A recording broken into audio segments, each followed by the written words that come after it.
할렐루야. 오늘도 주님의 아름다우심을 발견하는 그런 예배 되기를 소망합니다. 다 같이 자리에서 일어나서 찬송할까요? 주의 아름다우심은 말로다. 우리 함께 찬양하며 나아가길 원합니다.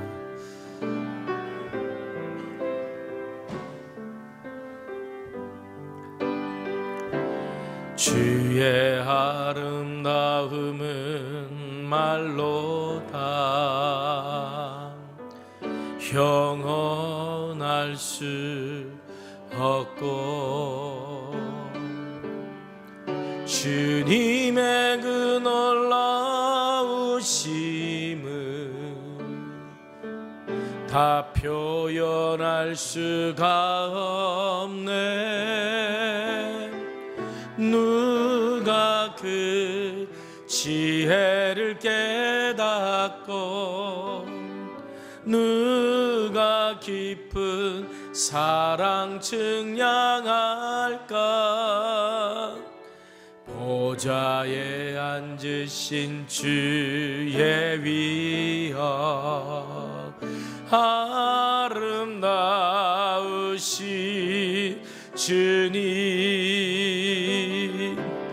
내가 주를 경외함으로 주님 앞에 홀로 섭니다. 찬양 받으시기 합당한 거룩하신, 내가 주를 경외함으로 내가 주를 경외함으로 주님 앞에 홀로 섭니다. 찬양 받으시기 합당한 거룩하신 주님. 하나님은 영이십니다. 영이신 하나님께 영과 진리로 예배합시다.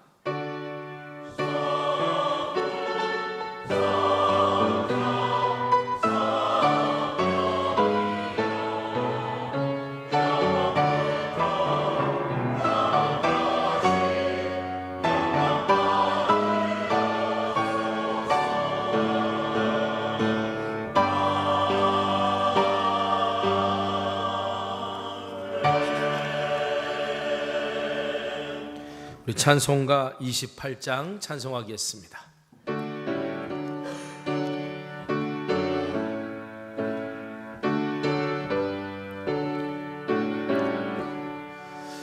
복의 근원 강림하사 찬송하게 하소서. 한량없이 자비하심 증량할 길 없도다. 천사들의 찬송가를 내게 가르치소서. 구속하신 그 사랑을 항상 찬송합니다. 주의 크신 도움받아 이때까지 왔으니 이와 같이 천국에도 이르기를 바라네. 하나님의 품을 떠남 죄에 빠진 우리를 예수 구원하시려고 보혈을 흘려주셨네. 주의 귀한 은혜 받고 일생 빚진 자 되네. 주의 은혜 사슬 되사 나를 주께 매소서. 우리 마음은 연약하여 범죄하기 쉬우니 하나님이 받으시고 전국인을 지소서. 아멘. 사도신경으로 우리의 신앙을 고백하겠습니다. 전능하사 천지를 만드신 하나님 아버지를 내가 믿사오며 그 외아들 우리 주 예수 그리스도를 믿사오니 이는 성령으로 잉태하사 동정녀 마리아에게 나시고 본디오 빌라도에게 고난을 받으사 십자가에 못 박혀 죽으시고 장사한 지 사흘 만에 죽은 자 가운데서 다시 살아나시며 하늘에 오르사 전능하신 하나님 우편에 앉아 계시다가 저리로서 산 자와 죽은 자를 심판하러 오시리라. 성령을 믿사오며 거룩한 공예와 성도가 서로 교통하는 것과 죄를 사하여 주시는 것과 몸이 다시 사는 것과 영원히 사는 것을 믿사옵나이다. 아멘.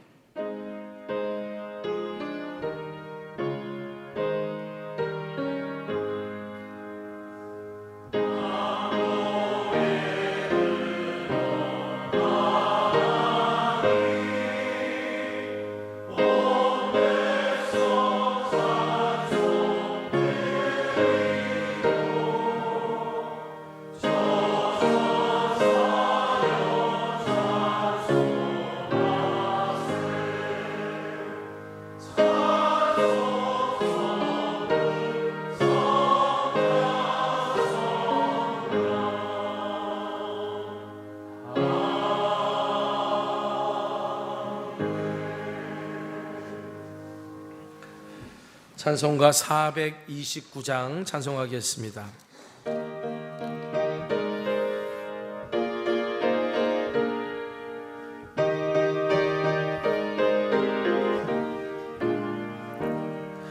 세상 모든 풍파 너를 흔들어 약한 마음 낙심하게 될 때에 내려주신 주의 복을 세어라. 주의 크신 복을 내가 하리라. 받은 복을 세어 보아라. 크신 복을 내가 하리라. 받은 복을 세어 보아라. 주의 크신 복을 내가 하리라. 세상 근심 걱정 너를 누르고 십자가를 등에 지고 나갈 때 주가 내게 주신 복을 세어라. 두려움 없이 항상 찬송하리라.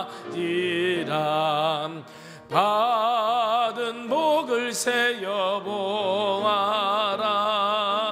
크신 복을 내가 하리라.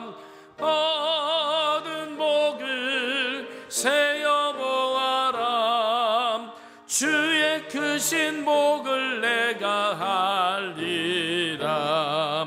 세상 권세 너의 앞길 막을 때 주만 믿고 낙심하지 말아라. 천사들이 너를 보호하리니 염려 없이 앞만 보고 나가라. 받은 복을 세어 보아라. 크신 복을 내가 하리라. 받은 복을 세어 보아라. 주의 크신 복을 내가 하리라. 아멘.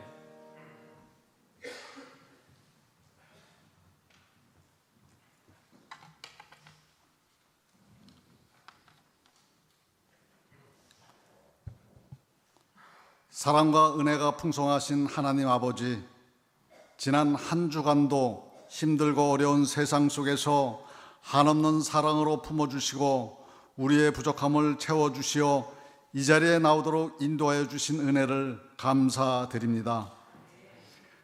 지난 한 주간을 돌이켜보면 주님의 뜻을 따라 거룩한 마음으로 살아야 하였지만 우리의 마음 중심에 하나님을 품고 말씀에 청종하며 살아가지 못하였음을 고백하며 회개합니다. 세상에 살면서 쉽게 흔들리고 좋은 것 욕심내며 세상 고민만 하였던 연약한 우리의 잘못된 삶의 모습을 긍휼히 여기시며 용서하여 주시기를 간구합니다. 4월의 마지막 주일을 보내며 차가웠던 바람은 어느새 따뜻해지고 이제는 더운 감을 느끼게 하는 계절이 되었습니다. 이 좋은 계절에 사랑하는 축제 행사를 통하여 이웃들과 함께하며 말씀의 등불을 밝히는 교회에서의 사명을 감당하게 하여 주심을 감사드리며 이웃과 더욱 가깝고 친밀한 교제를 나누며 세상의 빛과 소금의 역할을 잘 감당하는 성촌교회가 되기를 기도합니다. 이 나라의 주관자 되시는 하나님 아버지, 나라를 위하여 기도합니다. 앞으로 4년간 이 나라를 이끌어갈 선량들을 우리 국민들이 선택하였습니다. 새롭게 뽑힌 지도자들이 하나님을 두려워하고 국민을 사랑하여 이 나라가 겪고 있는 갈등과 분열을 봉합하고 통합의 나라가 될 수 있도록 세대 간의 갈등, 빈부의 격차, 고령화로 인한 사회적 문제들을 분열이 아닌 화합의 정치로 바로 세울 수 있기를 간절히 기도합니다. 성촌교회를 사랑해 주시는 하나님 아버지, 삶의 여러 문제와 고민들로 힘겨워하는 우리 성촌교회 성도들이 있습니다. 물질로 어려움을 겪는 이들에게 차고 넘치는 물질의 복을 주시고 특별히 힘겹게 병마와 싸우며 투병 중에 계신 성도들이 있사오니 그들을 위로하여 주시고 회복과 치유의 은혜를 베풀어 주시고 그들을 곁에서 지켜보며 간호하는 가족들에게도 용기와 희망을 잃지 않도록 굳건한 믿음을 주시기를 기도합니다. 오늘도 예배를 위하여 수고하며 헌신하는 보이지 않는 많은 손길들 위해 하나님의 크신 위로와 축복을 더하여 주시고 아름다운 찬양을 올려드리는 할렐루야 찬양대의 찬양을 기뻐 받아주시기 원합니다. 이 시간 단위에 서신 담임 목사님께 성령 하나님께서 함께 하시어 선포되는 말씀이 어려움을 겪는 분들에게는 특별히 위로가 되게 하시고 듣는 우리 모두에게는 삶의 변화가 되는 복된 말씀이 되게 인도해 주시기를 바라며 지금도 살아계시어 은혜 주시기를 원하는 우리 주 예수 그리스도의 이름으로 기도드립니다. 아멘. 하늘에 계신 우리 아버지여, 이름이 거룩히 여김을 받으시오며 나라가 임하시오며 뜻이 하늘에서 이루어진 것 같이 땅에서도 이루어지이다. 오늘 우리에게 일월 양식을 주시옵고 우리가 우리에게 죄진 자를 사하여 준 것 같이 우리 죄를 사하여 주시옵고 우리를 시험에 들게 하지 마시옵고 다만 악에서 구하시옵소서. 나라와 권세와 영광이 아버지께 영원히 있사옵나이다. 아멘.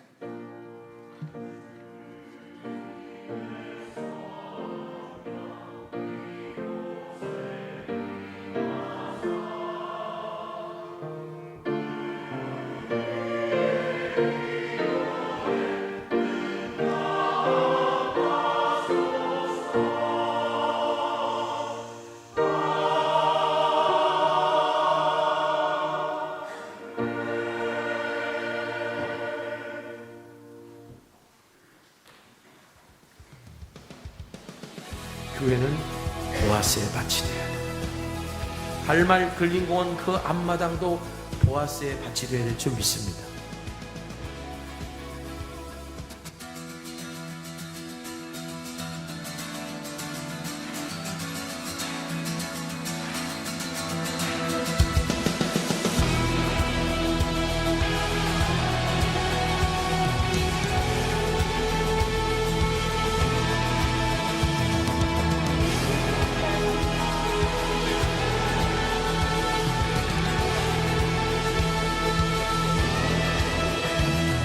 사랑 나눔 축제를 시작하겠습니다. 어둠을 물리치고 주의 진리 모르는 백성에게 복음의 빛 비춰라. 선한 사역 위하여 힘을 내라. 주 함께 하시겠네. 주의 크신 사랑을 전파하며 복음의 빛 비춰라. 빛의 사자들이여 복음의 빛 비춰라. 죄로운 밤 밝게 비춰라. 빛의 사자들이여. 아멘.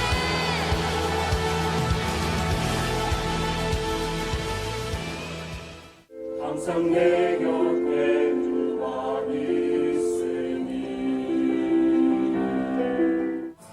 단 한 번만이라도 달빛도 넓고 거친 바다 끝에 꿈을 꾼다고. 복음의 빛 비춰라. 죄로운 밤 밝게 비춰라. 빛의 사자들이여 빛의 사자들이여 빛의 사자들이여 복음의 빛 비춰라.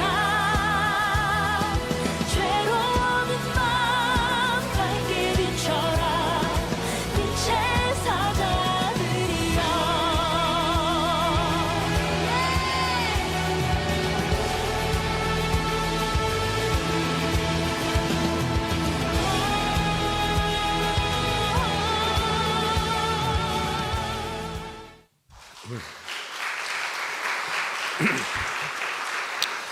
우리 우중에도 사랑나는 축제가 은혜 가운데 잘 마쳤고요.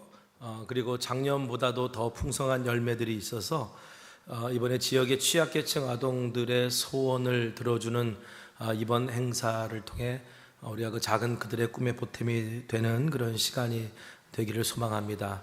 구체적인 내용들은 다 이제 통계가 결과가 다 나오고 난 다음에 여러분들에게 자세하게 이것이 어떻게 흘러가서 또 지역의 선한 영향력을 조금이나마 끼치고 있는지 여러분들과 함께 나누는 시간 갖도록 하겠습니다. 자, 오늘 주일 오후 2시입니다. 지하 1층 비전홀에서는 우리 샘터 모임이 있습니다. 우리 선교 회장님들과 우리 속장님들 좀 함께 해 주셔서 이제 5월부터 우리 교회가 집중해서 해야 될 그런 사역과 또 준비해야 될 것들을 함께 나누고 그것이 속해서 잘 전달되어져서 진행되기를 바라는 마음으로 또 함께 같이 모였으면 좋겠고요. 벌써 4월이 끝났고 이번 주 수요일부터는 5월달이 시작됩니다. 그래서 5월 첫날 새벽 기도에 여러분 함께 해 주시기를 바랍니다. 자, 그다음에 우리 속회 신방 및 대신방이 있습니다. 우리 5월부터 6월은 교구 담당 목사님들께서 속회 신방을 진행하고요. 그리고 대신방을 받기를 원하시는 가정은 우리 속장님에게 신청하시면 그렇게 나아가도록 하겠습니다. 우리 335 캠핑이 우리 다음 주일날부터 6일 월요일까지 1박 2일로 포천 심곡에 있는 신곡감리교에서 진행되는데요. 우리 권병희 권사님한테 문의해 주시고 1층 로비 신청서 있으니까 꼭 신청서를 작성하시고 오셔야 저희가 준비하는 팀들이 준비하고 이렇게 예비해 놓을 수 있습니다. 꼭 문의해 주시고 신청서 작성해 주시길 바라고요. 마더와이즈 성경 공부가 5월 21일부터 7월 2일까지 7주 동안 진행이 됩니다. 5월 12일 주일까지 신청 받으니까 여러분들 많이 신청해 주시기를 바랍니다. 자, 이제 매일 성경 5월호, 6월호 이렇게 두 달치죠. 우리 나왔습니다. 우리 구독 신청하신 분들은 찾아가시길 바라고요. 또 여러분 낙권으로 구입하실 수 있고 또 누군가에게 선물해 주실 수 있습니다. 지금부터 구독하시는 분은 올해 우리 5월부터 12월까지가 16,000원이니까 여러분 그렇게 연구독으로 신청하셔서 우리 함께 매일같이 말씀 묵상하는 그런 은혜를 함께 누렸으면 좋겠습니다. 자, 오늘 시간 서로 축복하겠습니다. 당신은 하나님의 언약 안에 있는 축복의 통로입니다. 오늘 이 시간 서로 축복하며 나아갈까요?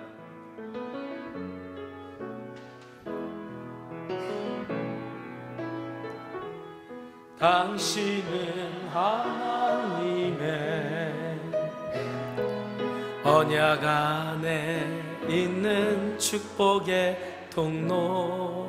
당신을 통하여서 열방이, 당신을 통하여서 열방이 주께 돌아오게 되리. 다시 한번 축복하길 원합니다. 당신은 하나님의, 당신은 하나님의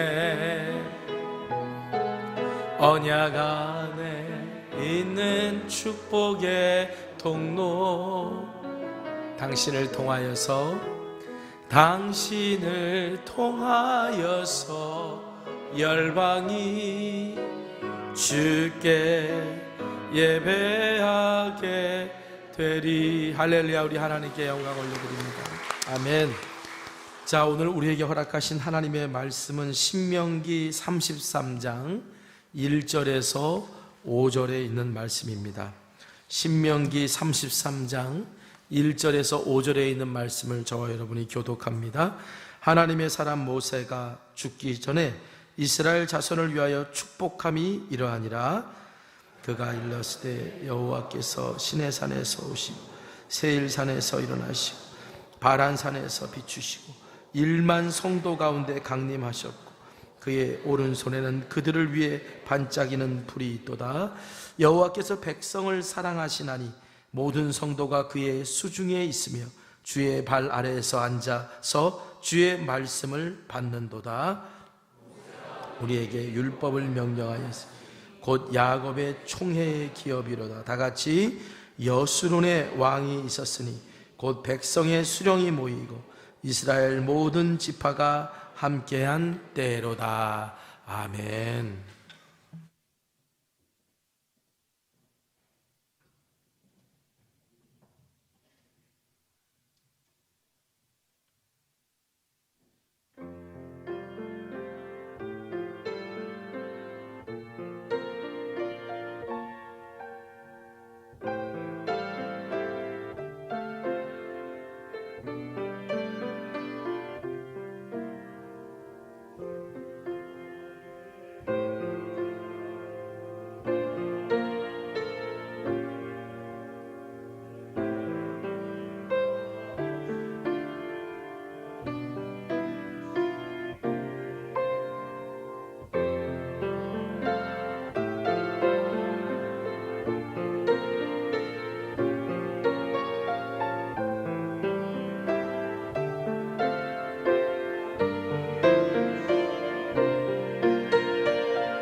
할렐루야. 우리 2024년은 말씀의 등불을 밝히는 교회라는 주제로 표어로 우리가 시작을 했는데요. 그래서 이제 새해부터 신명기 말씀을 가지고 함께 묵상하고 주일날 말씀의 은혜를 2달여 동안의 시간을 통해 함께 나눴습니다. 오늘로 그 신명기 말씀을 이제 마치게 됩니다. 지난 2달 동안 우리가 신명기 말씀을 마음에 새기면서 마음을 다하고 뜻을 다하고 힘을 다하여 주 너희 하나님을 사랑하라고 하는 그 말씀이 우리 마음에 새겨지는 은혜가 있었기를 간절히 소망합니다. 자, 신명기는요, 이스라엘 백성이 시내산에서 율법을 받고 난 다음에 40년 광야 생활을 하고 그리고 약속의 땅을 눈앞에 둔 모압 동편에서 모세가 다시 선포한 말씀이에요. 다시 말하면 이스라엘이 40년 광야 생활이 끝나갈 무렵 광야의 끝에서 다시 한번 하나님의 말씀을 선포한 거예요.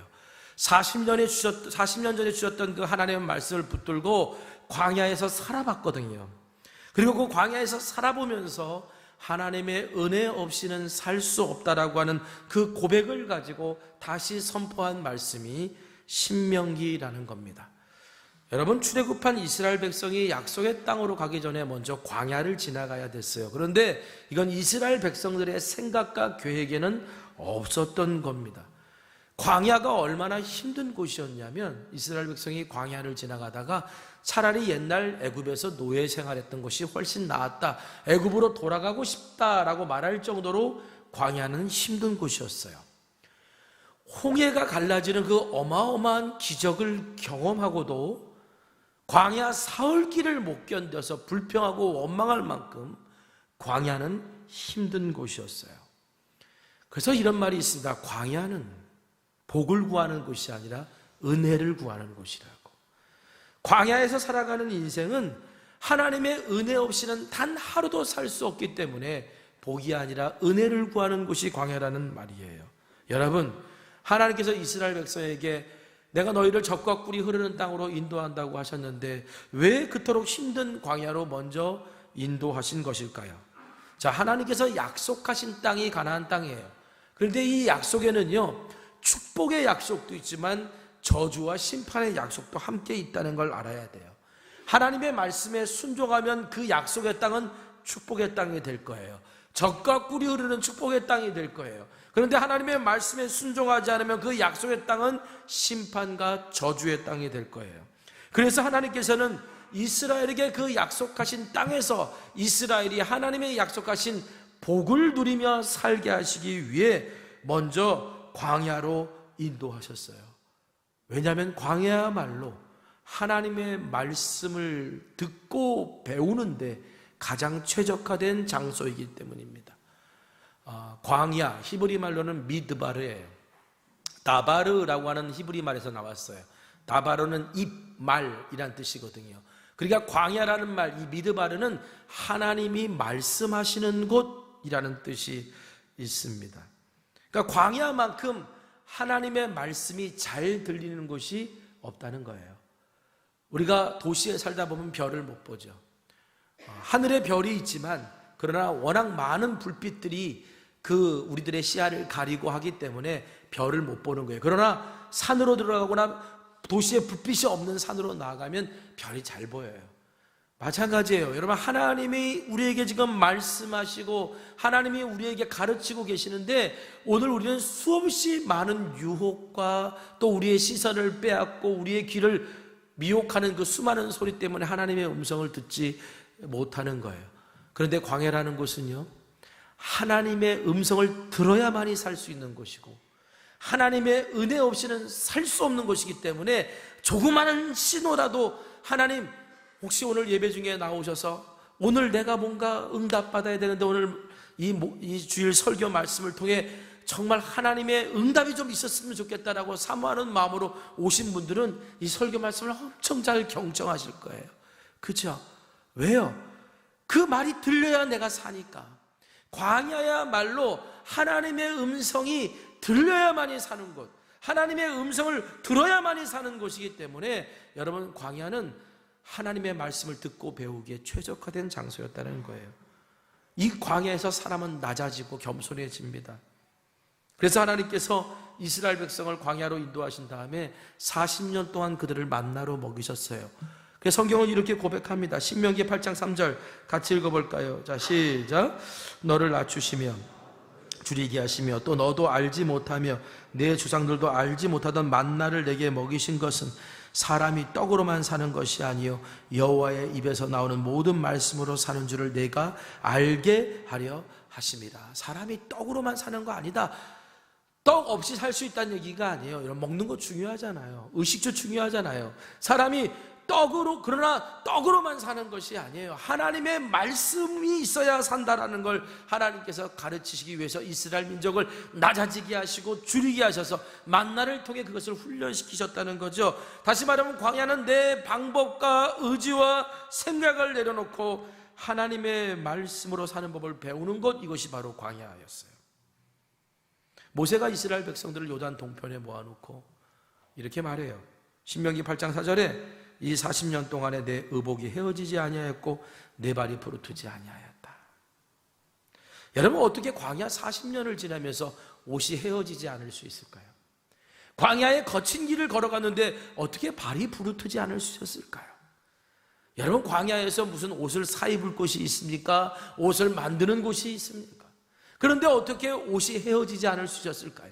한 번 입으면 영원히 헤어지지 않는 최신 기능성 옷을 주님께서 이스라엘 백성들에게 선물로 주셨기 때문에 그랬을까요? 그건 아닐 거 아닙니까? 이스라엘 백성이 걸어가는 길마다 하나님께서 양탄자를 깔아놓듯이 부드럽게 땅을 만들어 주셔서 그래서 이스라엘 백성의 발이 부르트지 않았던 것은 아닐 거 아닙니까? 여러분, 이스라엘 백성이 광야에서 입었던 그 옷들은 화려하지는 않았지만, 그리고 당장 힘들고 어려운 순간들이었지만, 그러나 돌이켜보면 결국은 우리의 삶이 화려하고 풍성하지는 않았어도 이 광야에서 버티고 견디고 은혜로 살아왔음을 고백하는 표현이 바로 이 표현이 아닌가라는 생각이 들어요. 여러분, 이스라엘 백성이 은혜로 버틸 수 있었던 것, 하나님이 함께 하셨기 때문이고, 하나님 말씀에 순종할 때마다 우리 하나님은 신실하게 만나를 내려주시고 신실하게 하나님께서 물을 솟게 하셔서 그래서 이스라엘 백성을 이끌어 왔기 때문인 거죠. 가끔씩 이제 저는 페이스북을 계정은 가지고 있는데 가끔씩 올립니다. 그런데 페이스북을 보다 보면 몇 년 전 오늘 그러면서 뭐가 떠오를 때가 있어요. 그러니까 얼마 전에 4월 12일 날 10년 전 오늘 그리고서 탁 하고 이제 제가 써놨던 글이 뜨더라고요. 여러분, 4월 12일 10년 전 4월 12일 날 무슨 일이 있었는지 여러분 아세요? 어떻게 알겠어요? 그렇죠? 근데 아실 수도 있는데 여러분도 상관이 있어요. 10년 전 4월 12일은 제가 성전교회 담임 목사로 취임한 날입니다. 그런데 그거 딱 떠오르면서 그때 제가 썼던 글을 딱 보는 순간이요, 지난 10년이 주마등처럼 확 스쳐 지나가는 거예요. 그러면서 생각났던 말씀이 아까 조금 전에 인용했던 신명기 8장 4절이에요. 이 40년 동안에 내 의복이 헤어지지 아니했고 내 발이 부르트지 않았다. 편안하지는 않았습니다. 화려하지는 않았습니다. 때로는 힘들고 어려운 시간을 많이 겪어왔어요. 그래서 제가 그때로 다시 돌아가라고 하면 안 돌아가요. 10년 전은 지금보다 훨씬 날씬했고 지금보다 훨씬 젊었고 지금보다 훨씬 더 잘생겼는데, 그런데 10년 전으로 돌아가라 그러면 안 돌아갈 거예요. 다시 그 길을 걸으라 그러면 도저히 못 걸을 것 같아요. 그런데 그 10년을 돌아보면서 생각한 게 있어요. 그럼에도 불구하고 내가 여기 있구나. 우리가 여기 있구나. 하나님의 은혜로 의복이 헤어지지 아니하였고 그래도 발이 부르트지 아니하였고 여기서 감사의 예배를 드릴 수 있구나. 우연인 줄 알았는데 돌이켜보니까 그게 다 섭리였고요. 내가 실수하고 실패했을지라도 우리 하나님께서는 모든 것이 합력하여 선이 되게 하시는 길로 인도하셨음을 제가 깨닫게 되고 감사했던 지난 한 주간이기도 했습니다. 여러분, 저나 여러분이나 은혜 아니면 여기까지 올 수가 없었어요. 은혜 아니면 저와 여러분이 이 자리에서 예배할 수가 없어요. 그래서 오늘 우리에게 어떤 시기든지 인생의 광야가 찾아왔을 때 우리에게 중요한 것이 하나 있어요. 잊지 말아야 될 말씀이 하나 있어요. 그게 바로 110편 119편 105절입니다. 같이 한번 읽어볼까요? 자, 시작. 주의 말씀은 내 발의 등이요 내 길의 빛이니이다. 여러분, 광야가 두려운 이유는요, 그 다음 길이 어딘지 몰라서 그래요. 어디서 끝나는지 모르기 때문에 그러는 거예요. 어떻게 살아가야 될지를 모르기 때문에 광야가 두려운 거예요. 오늘 우리의 인생의 광야가 찾아왔을 때, 그렇기 때문에 오늘 우리 광야 같은 인생길에서 길을 찾을 수 있는 것은 하나님의 말씀인 거예요. 말씀의 빛이 비쳐야만이 오늘 우리가 가야 될 길을 찾습니다. 이런 말이 있습니다. 인생의 광야가 찾아온 사람은 지도를 따라가지 말고 나침판을 따라가라. 이런 말이 있어요. 여러분, 길을 모르면 지도를 보고 찾아가면 되죠. 내비게이션을 틀고 찾아가면 됩니다. 그런데 사막이나 광야에서는 내비게이션이 작동 안 되는 곳이 많아요. 사막에서는 지도를 펴고 봐도요, 모래바람이 한번 슉 불어버리면 지형이 바뀌는 곳이 사막이고요, 광야라는 곳이 그래요. 지도를 펴고 아무리 둘러봐도요, 여기가 저기 같고 여기가 저기 같은, 거기가 거기 같은 곳이 광야다 보니까 지도를 가지고 찾아갈 수가 없는 거예요. 여러분, 오늘 우리는 우리의 생각을 믿고 의지를 믿고 우리의 감각을 믿을지 모르겠지만요, 야, 나는 똑바로 갈 거야, 일을 똑바로 갈 거야, 똑바로 걸어가도요, 항상 사막이나 광야 같은 길에서 내가 똑바로 간다고 가지만, 그러나 나중에 그 좌표를 찍어보면요, 그 사람은 뺑글뺑글 제자리를 돌고 있는 것을 보게 돼요. 우리가 똑바로 갈 수 있는 존재가 아니에요. 그래서 그런 데서 길을 잃어버리면 얼마를 가다가 멈춰서 다시 한번 길을 확인하고, 얼마를 가다가 멈춰서 다시 한번 길을 확인하라고 말해요. 그렇기 때문에 여러분, 사막이나 광야에서 오늘 우리가 길을 찾을 때 가장 중요한 것은 무언가 세밀하게 적혀있는 지도가 아니라 방향을 알려주는 나침판인 거예요. 여러분, 우리 인생의 광야도 마찬가지예요. 내일 무슨 일이 일어날지 모르고 앞으로 어떤 일이 생길지 몰라요. 그럴 때일수록 우리에게 중요한 게 뭐냐? 올바른 방향으로 가는 겁니다. 올바른 방향을 선택하며 가는 겁니다. 그 올바른 방향이 뭐예요? 결국 하나님의 말씀이에요. 하나님의 말씀이 가르쳐 주는 거예요. 그러니까 여러분, 말씀으로 나를 봐야 돼요. 말씀으로 나의 삶을 봐야 되고, 말씀으로 교회를 봐야 되고, 말씀으로 사역을 비춰봐야 돼요. 그럴 때 비로소 하나님이 내게 주신 사명과 그리스도인으로 살아가야 될 나의 삶의 정체성에서 내가 내려놔야 될 게 뭔지를 보고 내가 순종해야 될 게 뭔지를 알게 돼요. 여러분, 내가 내려놔야 되고 순종해야 될 게 뭔지 모르고 그냥 살아가는 것과 뭔지 아는데 그렇게 살지 못하는 것은 차이가 있습니다. 내가 내려놔야 되고 순종하지 모르는 사람은 내가 뭘 잘못했는지 모르고 살아가요.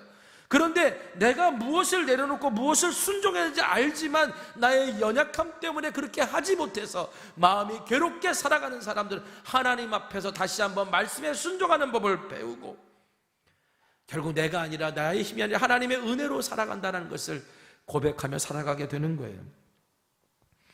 여러분, 이스라엘이 광야를 지나 들어가 살아야 되는 약속의 땅은 광야보다도 영적으로 길을 잃기 훨씬 쉬운 길이었습니다. 그래서 이스라엘은 광야에서 말씀에 순종하는 법을 배워야 했던 거예요. 여러분, 이것은 오늘 우리도 마찬가지입니다. 여러분, 그리스도인으로 이 땅에서 살아가는 오늘 우리들은요, 이 세상, 광야에서 살아갔던 이스라엘 백성들보다 더 가혹한 길 잃기 쉬운 세상에서 우리가 살아가고 있어요. 그렇기 때문에 오늘 우리도 여기서 길 잃지 않고 올바른 방향으로 나아가려면 말씀으로 사는 법을 배워야 됩니다. 근데 어떻게 말씀으로 살까요? 여러분, 내가 말씀으로 사는데 그때마다 말씀을 펴들고, 야, 이때가 이렇게 살아야 되는 건가, 몇 장 몇 절을 찾아야 되는 건가. 여러분, 이렇게 살 수 있는 게 말씀으로 사는 게 아니잖아요. 그 말씀이 나의 삶의 모습으로 체득돼야 되는 거죠. 나의 살아가는 방식으로 습득돼야 되는 게 그게 말씀이잖아요. 여러분, 오늘 기독교 역사, 오래된 기독교 역사에서 우리의 눈으로 성경을 읽는 거는 그 오랜 기독교 역사에서 가장 최근의 일입니다. 대부분은요, 들었어요. 글로 성경을 읽기가 쉽지 않았기 때문에 대부분의 성도들은 강단에서 선포되는 설교를, 강단에서 선포되는 성경 구절을 어떻게 해요? 들었어요. 그걸 듣고 외웠어요. 자, 모세가 살던 시대도 하나님의 율법을 모세가 받았는데 이스라엘 백성들에게 율법을 어떻게 가르쳤겠어요? 율법을 가르칠 때 율법을 막 적어가지고 각 지파에게 나눠주고 그 율법을 외워 이렇게 말했겠어요? 그 당시 종이도 귀하고 그렇게 적을 수 있는 것들도 한계가 있었는데, 그러니까 지난 주간에 여러분 신명기 말씀 묵상하신 분들은 알겠지만, 그래서 모세가 했던 게 뭐냐면 노래를 지어서 가르친 거예요. 노래로 부르면 그게 오늘 우리에게 습득이 되잖아요. 그러니까 모세가 율법을 여호수아와 함께 노래를 만들어 가지고, 자 오늘 이거 노래 따라 불러. 우리 예전에도 성경 66권 외우려고 할 때 어떻게 했어요? 창세기, 출애굽기, 레위기, 민수기, 신명기, 여호수아 막 이렇게 노래를 부르니까 그게 쉽게 외워지잖아요. 그러니까 이스라엘 백성들에게도 율법을 가르칠 때는 노래를 지어서 그것을 부르게 했다니까요. 그래가지고 그것을 다 지어서 부르게 하고, 그래서 그렇게 한 이유가 뭐냐? 신명기 32장 46절에 그들에게 이르되 내가 오늘 너희에게 전하는 모든 말을 너희 마음에 두고 너희 자녀에게 명령하여 이 율법의 모든 말씀을 지켜 행하라. 말씀이 마음에 있어야 그 말씀대로 살기 때문에 그 말씀을 마음에 두도록 노래로 가르친 거예요. 성경을 읽어보니까요, 모세가 그것을 노래로 가르쳐서 자, 이 말씀대로 순종해라고 다 가르친 그날에 하나님께서 모세에게 이렇게 말씀하세요. 신명기 32장 52절 같이 읽을까요? 자, 시작. 내가 비록 내가 이스라엘 자손에게 주는 땅을 맞은편에서 바라보기는 하려거니와 그리로 들어가지는 못하리라. 지금 이스라엘 백성에게 노래로 말씀을 가르친다면 이 말씀대로 지켜 행해야 돼, 하나님의 말씀에 순종해야 돼, 막 모세가 가르쳤는데 바로 그 노래가 끝난 그날에 하나님께서 모세에게 말씀하시길, 네가 약속의 땅을 볼 수는 있겠지만 그리로 들어가지 못할 거야. 여러분, 모세에게는 청천벽력 같은 소리예요. 모세가 광야에서 몇 년을 살았는지 아세요? 40년을 살았어요. 120년 인생 중에 80년을 살았어요. 80년을 광야에서 살았어요. 그리고 40년은 약속의 땅에 들어간다는 소망을 가지고 정말 말 안 듣는 이스라엘 백성들 다독이면서 혼내면서 가슴앓이 하면서, 그리고 수없이 장례를 치르면서, 그러면서 40년을 버티면서 요단 동편까지 왔어요. 모세에게 이 광야는 지긋지긋한 곳이에요. 약속의 땅에 대한 소망이 있었기 때문에 버티고 견뎠던 땅이에요. 그런데 하나님께서 모세에게 말씀하십니다. 너는 약속의 땅을 눈으로 볼 수는 있을 건데 그런데 들어가지는 못할 거야. 여러분, 모세에게 이 말은 엄청난 시험거리였을 겁니다. 여러분이 모세라면 어떻게 했을 것 같아요? 하나님을 향해 수없이 많은 원망을 쏟아내지 않을까요? 모세는 어땠을까요? 놀랍게도 모세는 순종합니다. 진심으로 그것도 순종합니다. 마음으로 순종합니다. 그래서 성경은요, 모세를 하나님의 사람이라고 불러요. 여러분, 신명기 33장 1절에 하나님의 사람 모세가 죽기 전에 이스라엘 자손을 위하여 축복함이 이러하니라. 여러분, 너는 못 들어가. 그런데도 모세는요, 이스라엘 자손을 축복해요. 진심으로 순종했다는 말이에요. 모세는 마지막까지 삶으로 하나님의 말씀에 순종하는 모습을 보였어요. 그리고 이스라엘 백성을 축복하는데 유언처럼 축복합니다. 여러분, 자식에게 유언처럼 축복하는 건 부모가 하는 일이에요. 지금 모세가 지금 이스라엘을 축복하는 내용을 가만히 들여다보면 마치 야곱이 자기 아들들을 축복하듯이 축복해요. 이 말은 모세가 이스라엘을 자기 자식처럼 여기면서 데리고 왔다는 거예요. 그러면서 모세가 이스라엘 백성에게 부탁하는 말이 있습니다. 먼저 축복하기 전에 한 말이 뭐냐면, 너희들 하나님이 주시는 복보다 하나님을 먼저 알아야 된다라고 가르칩니다. 왜? 하나님이 주시는 복에만 관심을 가진 사람은 하나님이 누구신지 몰라요. 그래서 하나님이 우리에게 주시는 진짜 복을 못 깨달아요. 그래서 모세는 복을 주시는 하나님이 누구신지 먼저 알라고 말합니다. 그래서 신명기 33장 2절에 이렇게 말해요. 우리 한번 같이 읽어볼까요? 자, 시작. 그가 일렀으되 여호와께서 시내 산에서 오시고 세일 산에서 일어나시고 바란 산에서 비추시고 1만 성도 가운데 강림하셨고 그의 오른손에는 그들을 위해 번쩍이는 불이 있도다. 자, 시내산은 모세가 율법을 받은 곳이죠. 이스라엘이 처음 하나님을 만난 곳이에요. 세일산과 바란산은 이스라엘 백성이 지난 40년 광야 생활에 지나왔던 여정이에요. 자, 그런데 저는 이 말씀을 이렇게 묵상하면서 모세가 이런 장면을 떠올리면서 이 말씀을 기록했다는 생각이 들었어요. 시내산에 하나님 앞에 율법을 받으러 올라갈 때 모세가 여러 번, 거의 7번 이상 오르락 내리락 하거든요. 그럼 보통 산 위에 올라가려면 해가 뜨기 전에 올라가야 되니까 이른 새벽에 출발합니다. 어두컴컴할 때 출발해서 시내산 꼭대기에 도달할 때쯤 해가 촥 하고 떠올라요. 해가 촥 하고 떠오르는, 제가 요즘 관심 가지고 있는 게 하나 있어요. 왜냐하면 수락산 꼭대기에서 한번 자야 되겠다.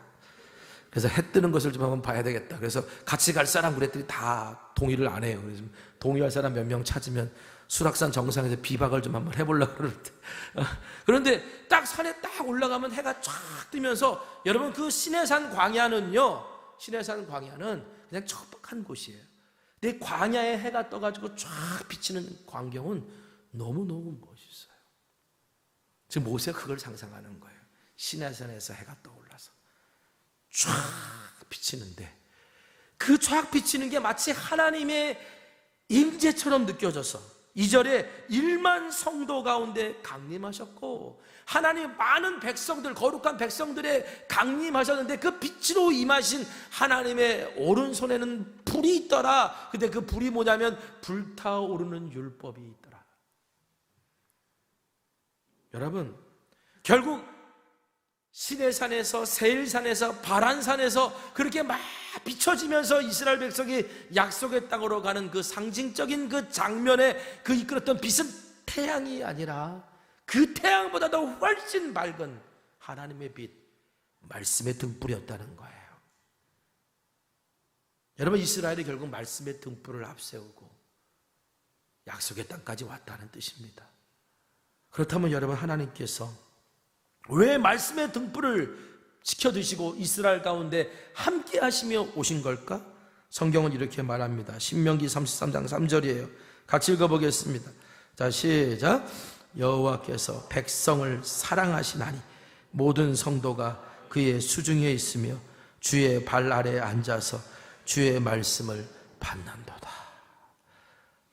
하나님이 이렇게 하신 이유는 단 하나, 이스라엘 백성을 사랑하셨기 때문이에요. 자, 그런데요, 성경을 읽어보면요, 모세가 참 어떨 때는 불쌍하게 느껴져요. 말도 정말 안 듣는 이스라엘 백성들 이끌고 그렇게 이스라엘 백성들 데리고 오려니 얼마나 괴로웠을까. 그런데 여러분, 하나님 보실 때도 이스라엘 백성이 사랑받을 만한 자격이 있는 사람들이 아니에요. 사랑받을 만한 일을 해서 하나님이 이스라엘을 사랑한 게 아니에요. 그러니까 이스라엘이 했던 것을 보면 맨날 불순종하고 원망하고 불평하는데도 불구하고 하나님은 늘 만나를 내리셨고 하나님은 늘 약속을 지키셨단 말이에요. 그 이유는 단 하나, 은혜라고밖에는 설명이 안 돼요. 우리가 잘나서 사랑받는 게 아니고요, 하나님이 우리를 사랑하시는 은혜가 있기 때문에 우리가 사랑받는 거거든요. 결국 여러분, 하나님의 은혜를 아는 사람들은요, 나에게 은혜 주시는 분의 소리에 귀 기울일 수밖에 없어요. 주의 발 아래에서 주의 말씀을 받는다라는 표현은 주의 발 아래에서 주의 음성에 귀 기울인다라는 거예요. 주님이 무슨 말씀을 하실지, 주님이 나에게 어떤 말씀을 하시는지. 여러분, 내가 주님의 양이라면 나를 사랑하는 목자의 음성에 귀를 기울이는 건 당연한 거겠죠. 오늘 우리가 하나님의 말씀을 읽으면서, 오늘 우리가 예배하면서, 우리가 신앙생활하면서 오늘 나를 사랑하시는 분의 음성에 귀 기울이는 건 당연한 게 아니겠까요? 성경은 말합니다. 어떤 사람이 복 있는 사람인가? 여러분, 어떤 사람이 복 있는 사람인 것 같아요? 많은 것을 누리고 많은 사람들의 인정을 받고 살아가는 사람이 우리는 복 있는 사람이라고 생각할지 모르겠지만, 성경은 복 있는 사람을 이렇게 표현합니다. 시편 1편 1절에서 2절입니다. 같이 읽어봅시다. 자, 시작. 사람은 악인들의 꾀를 따르지 아니하며 죄인들의 길에 서지 아니하며 오만한 자들의 자리에 앉지 아니하고 오직 여호와의 율법을 즐거워하여 그의 율법을 주야로 묵상하는 사람이다. 내가 복 있는 사람인지 아닌지 어떻게 아느냐?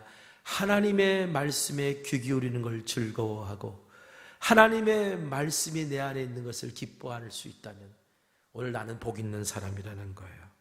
오늘 4절 말씀에도 모세가 우리에게 율법을 명령하였으니 곧 야곱의 총회의 기업이라 했는데 무슨 말인지 잘 모르겠죠? 이걸 세번역 성경으로 읽어보겠습니다. 우리는 모세가 전하여 준 율법을 지킨다. 이 율법은 야곱의 자손이 가진 소유 가운데 가장 으뜸가는 보물이다. 하나님의 말씀이 가장 으뜸가는 보물이라는 거예요. 결국 그러므로 주의 말씀을 듣고자 귀 기울이는 사람, 그 하나님의 말씀을 즐거워할 줄 아는 사람, 그 사람이 가장 으뜸가는 보물을 소유한 복 있는 사람이라는 거죠. 제가 그래서 이 말씀을 가지고 묵상하다가 하나님 앞에 깨닫고 고백했던 게 하나 있어요. 내 인생에 찾아오는 광야가 저도 싫어요. 빨리 지나갔으면 좋겠어요. 언제 끝나나 하면서 마음 저리고 가슴 아파합니다.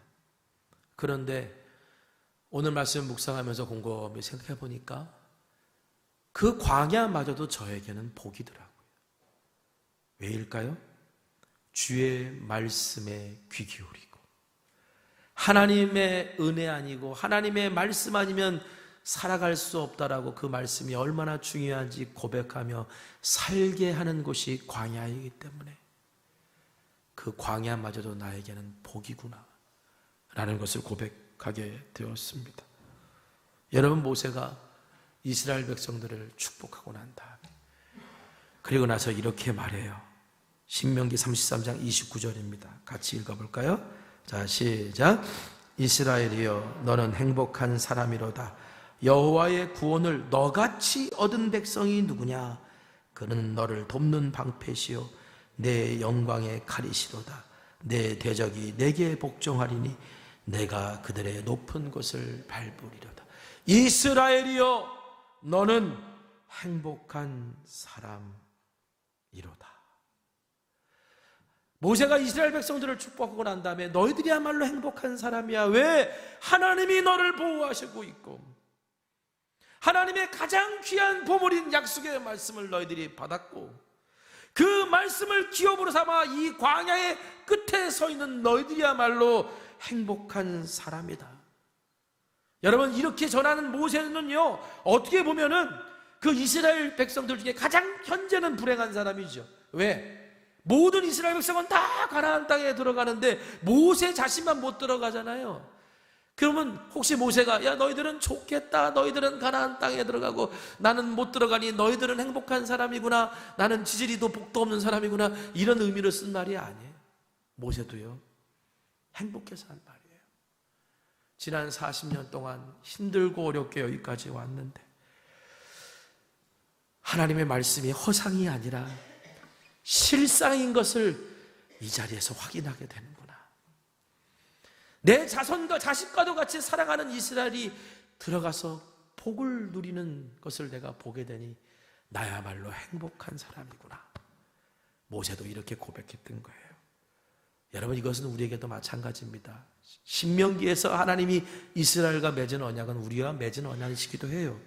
볼까요? 신명기 5장 3절에 이 언약은 여호와께서 우리 조상들과 세우신 것이 아니요 오늘 여기 살아있는 우리 곧 우리와 세우신 것이라 했잖아요. 그러므로 이스라엘이여 너는 행복한 사람이로다를 오늘 우리는 이렇게도 받고 말할 수 있어요. 그리스도인이여 너는 행복한 사람이로다 라고. 여러분, 행복한 그리스도인이십니까?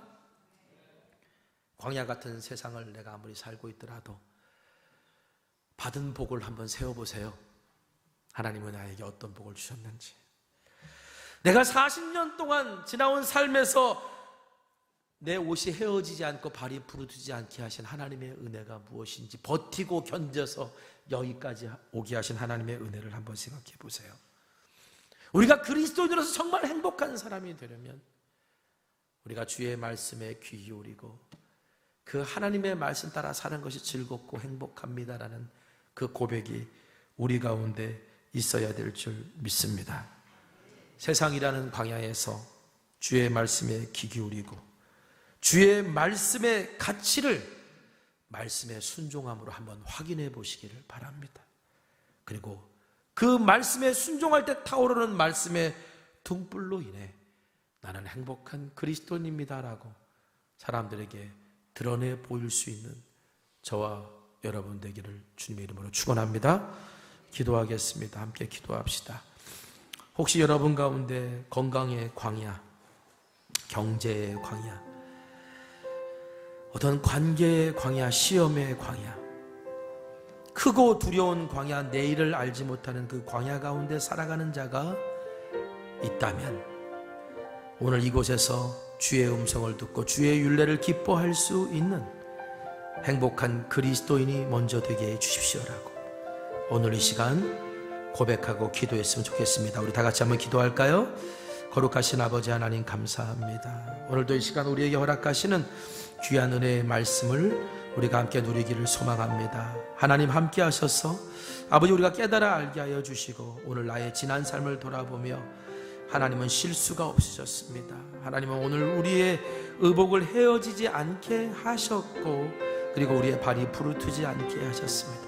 주님 오늘 이 광야에서 광야 같은 시간 속에서 오히려 내가 주님께 더 집중할 수 있었고 주님의 세미한 음성을 들을 수 있었으니 내가 오늘 주의 율례를 지키는 것이 즐거움이면 내가 가장 행복한 사람이라는 사실을 깨닫게 하시니 감사합니다.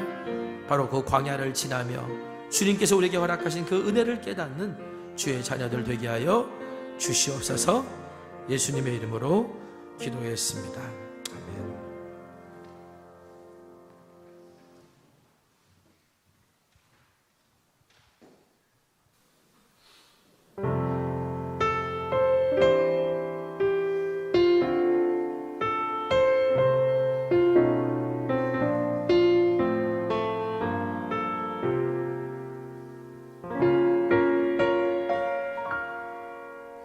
왜 나를 깊은 어둠 속에 홀로 두시는지 어두운 밤은 왜 그리 길었는지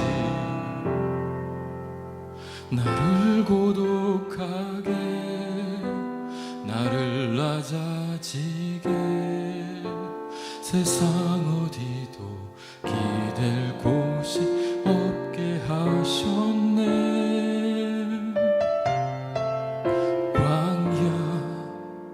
광야에 서 있네.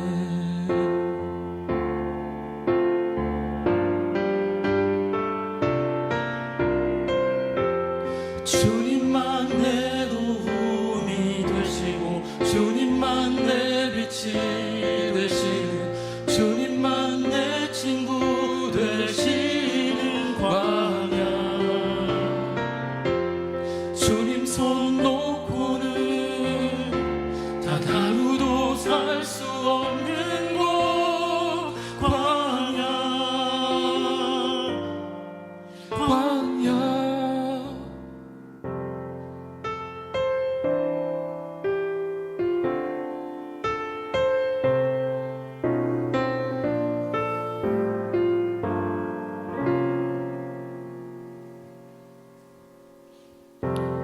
나를 깊은 어둠 속에 홀로 두시는지 어두운 밤은 왜 그리 길었는지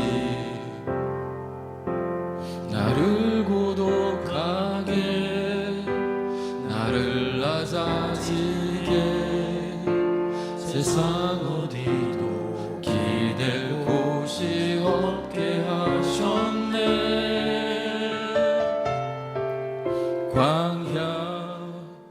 광야에 서 있네.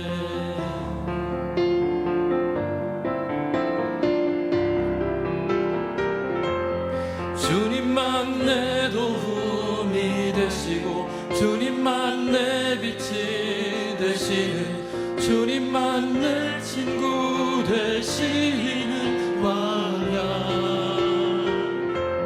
주님 손 놓고는 단 하루도 살 수 없는 곳 광야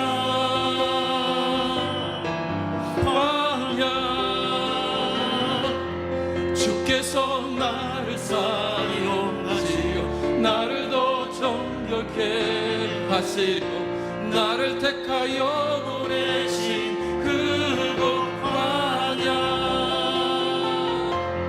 성령이 내 영을 다시 태어나게 하는 곳 광야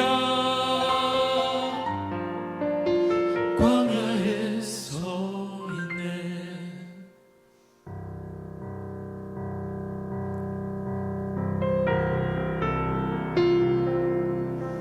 내 자가 산산이 깨지고 높아지려 했던 내 꿈도 주님 앞에 내어놓고 오직 주님 뜻만 이루어지기를 나를 통해 주님만 드러나시기를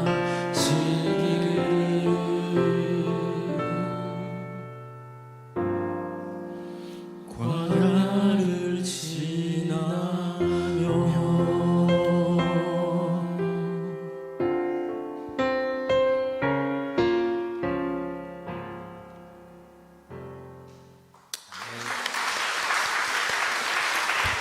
우리 다 일어나시겠습니다.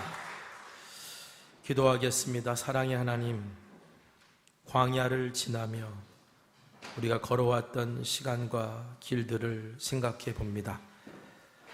그 광야에서도 하나님의 약속의 말씀을 붙들고 살아왔고, 그리고 하나님의 은혜였기에, 하나님의 말씀을 더 선명하게 들을 수 있는 시간이었기에 내가 힘들었던 그 광야마저도 나에게는 축복이었고 나에게는 복 있는 사람이 되게 하는 시간이었습니다라는 귀한 믿음의 고백이 우리의 신앙의 여정에서 끝나지 않게 도와 주옵소서.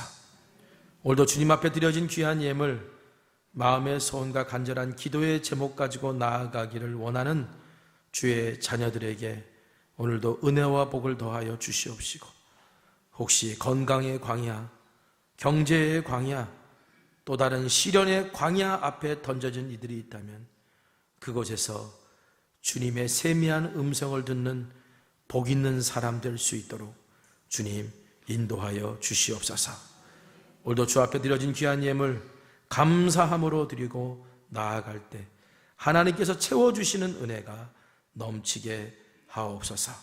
지금은 우리 주 예수 그리스도의 크신 은혜와 하나님 아버지의 무한하신 사랑하심과 성령님의 감화감동 역사 충만 교통 내주하심의 은혜와 은총이 오늘 이제 하나님의 말씀을 붙들고 하나님의 가장 행복한 그리스도인으로 살아가기를 고백하며 결단하는 주의 자녀들 위해 지금부터 영원까지 함께하여 주시옵기를 간절히 축원하옵나이다. 아멘.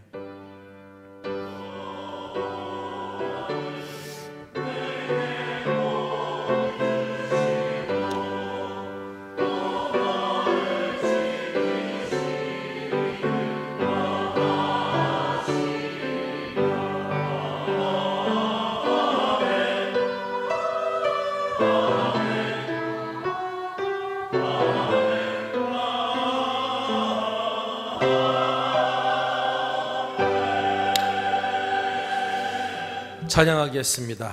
오늘 말씀 기억하면서 오늘 우리의 삶의 자리에 임하신 하나님의 나라를 확인하고 바라보는 저와 여러분 되시기를 소망합니다. 이곳에 임하신 하나님의 나라,